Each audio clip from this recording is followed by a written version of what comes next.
आज के इस जमाने में हर व्यक्ति स्वयं ही कुछ न कुछ फैसला लेके कुछ न कुछ करता है। देखो 10वीं 12वीं की रिजल्ट आती है, उस दिन पेपर का रिजल्ट देखने बाद शाम तक अगले दिन सुबह तक न्यूज आता है कि 100-150 बच्चों ने आत्महत्या कर ली। कितने बच्चों ने? हाँ, ये क्या हुआ? हमारे निर्णय लेने में जो शीघ्रता है, वो शीघ्रता हमको दुख देती है। 6 महीने में वापस एक एग्जाम लिख लें तो पास हो जाए। हाँ, और नहीं भी पास हुए तो कौन से अभी इस धरती में रहने वाले सभी जीवों को वो कोई पास होके नौकरी करके ही जीना है। बंसीलाल जी कितने पढ़े हुए, फिर भी ठीक है, फिर भी पूछता हूँ कि नहीं पढ़े हो तो क्या रोटी हजम नहीं होती है? टट्टी पेशाब बराबर लगता है, और पढ़े तो ही टट्टी पेशाब लगेगा। पानी पीते हो तो बराबर पेशाब निकलता है। मैंने तो सुना एमबीए या डॉक्टर इंजीनियर पढ़े तो ही पेशाब लगता है, नहीं तो बंद हो जाता है। सही है? हाँ, तो पेशाब पानी से लगता है, टट्टी भोजन से लगता है, बीच में पढ़ाई का कोई काम ही नहीं है। मेरा बेटा इतना पढ़ेगा तो ही ऐसे होगा, ये मूर्खों का काम है। मेरा बेटा किसी भी हालत में बड़ा होगा, ये होशियारों का काम। होशियार आदमी जानते हैं, मैंने बड़े लोगों को देखा है, पढ़ाई से बड़ा बनने के लिए एक ही पद मिलेगा। गूगल का सीईओ 10 बन सकते हैं क्या? कितने बनेंगे? तो फिर सुंदर पिचई का पढ़ाई एक के लिए ही काम आएगा, लेकिन व्यापारी हो, इंडस्ट्रियलिस्ट, फैक्ट्री चलाने वाले 10 करोड़ भी हो सकते हैं। उसके लिए कंपटीशन नहीं, एक पद भी नहीं है। उसके लिए कोई पढ़ाई की भी जरूरत नहीं है। आप अगर हीरा हीरा तराशने की फैक्ट्री लगाते हो तो उसमें पढ़े हुए लोगों को डाल के काम लेते हो, तो उसमें आपको पढ़ने की जरूरत नहीं है। 50 पढ़े हुए लोग आपके पास काम करते हैं। तो आपको बड़ा बनने का, मैं तो एक ही चीज देखता हूं कि अब बड़ा बनना, श्रेष्ठ बनना, मेरा पद और बड़ा होना, ये तड़प कम हो गया।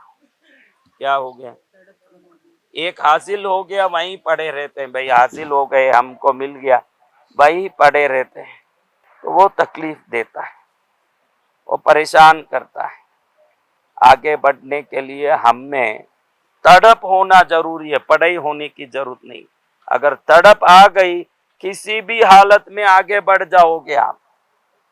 और विभिन्न प्रकार से आगे बढ़ने के लिए प्रकृति रास्ता देती है।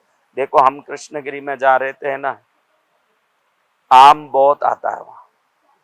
क्या आता है? आम। अब देखो दुबई में आम नहीं आता, रेगिस्तान, अरब कंट्री में आम नहीं आता है, खूब गर्मी पड़ती है। तो यहाँ से यह आम को लेकर के खरीद के पल्ब बनाते हैं, पल्ब, मैंगो पल्ब। इसमें प्रेजर्वेटिव्स डाल के डब्बे में भर देते हैं, साल भर भी कुछ नहीं होता। ये विदेश में एक्सपोर्ट होता है, तो वहां जाने के बाद उसमें सिर्फ पानी और शक्कर डाल के वो लोग उसको जूस, मैंगो का जो जो प्रोडक्ट बनाना है वो सब बना लेते हैं। तो हमारे कृष्णगिरी के पास ऐसे जो अनपढ़ लोग हैं, वो लोग करोड़ों कमा रहे हैं इस मैंगो को टिन में भर के, मैंगो पल्प। होशियारी की बहुत जरूरी है। इस मैंगो का ही पल्प नहीं बनता, सीताफल का भी पल्प बनता है, गुआवा, अमरूद का भी पल्प बनता है, कितनी चीजों का। ये एक उदाहरण बता रहा हूं कि अगर आदमी सोचे तो करोड़ों रुपए में काम करने के लिए उसके पास कई रास्ते हैं, और हम एक ही रास्ता देखते हैं, मेरा बेटा पढ़ ले, मेरा बेटा पढ़ ले। कितने कल मेरा बेटा कलेक्टर बन जाए, कितने कलेक्टर बन लेंगे, कितने पुलिस बन लेंगे, कितने जज बन लेंगे।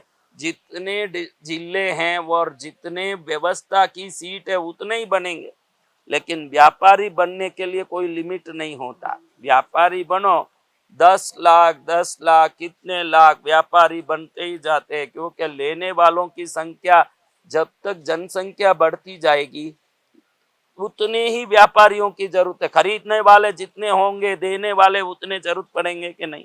तो व्यापार करना आज के तारीख में अगर सही ढंग से करें तो बड़ा बनने के लिए बहुत अच्छा साधन है व्यापार। और वही लोग रोते हैं, बंसीलाल जी रोते हैं, आजकल धंधे में कुछ नहीं पड़ा महाराज। ये कौन बोलता है? जो समय के साथ अपडेट नहीं होता है, जो पुराने ही वो रीत रिवाज और पुराने जमाने के वही तरीकों को पकड़ के बैठा है और आज भी बदल नहीं पाया, वही रोएगा कि भाई धंधे में आजकल कुछ नहीं पड़ा है।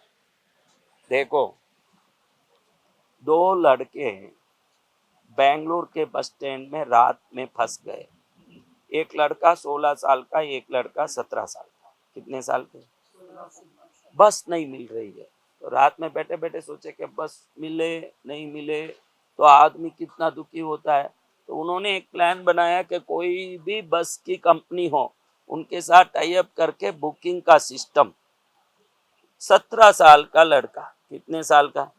सेलम का ही, तमिलनाडु सेलम का, हमारे कृष्णगिरी के पास के सेलम जिले का ही लड़के थे दोनों, 17 साल के लड़के। उन्होंने एक ऐप बनाया, उस ऐप में आप 10 रुपया एक्स्ट्रा दे के कोई भी कहीं भी दूर जाना हो, सिर्फ 10 रुपया एक्स्ट्रा दे के बस की टिकट कहीं भी कभी भी बुक कर सकते हो। ऐसे वो बस बुकिंग सिस्टम चालू किए वो बच्चों ने। फिर वो इतना फेमस हुआ, वो नाम बेचा उन बच्चों ने। उन्होंने जो ऐप बनाया और नाम किसी दूसरे कंपनी को बेचा, वो कंपनी था redbus.com। 600 करोड़ रुपए में उन बच्चों ने ये कंपनी का नाम बेचा। तो ये बात होती है बुद्धि की।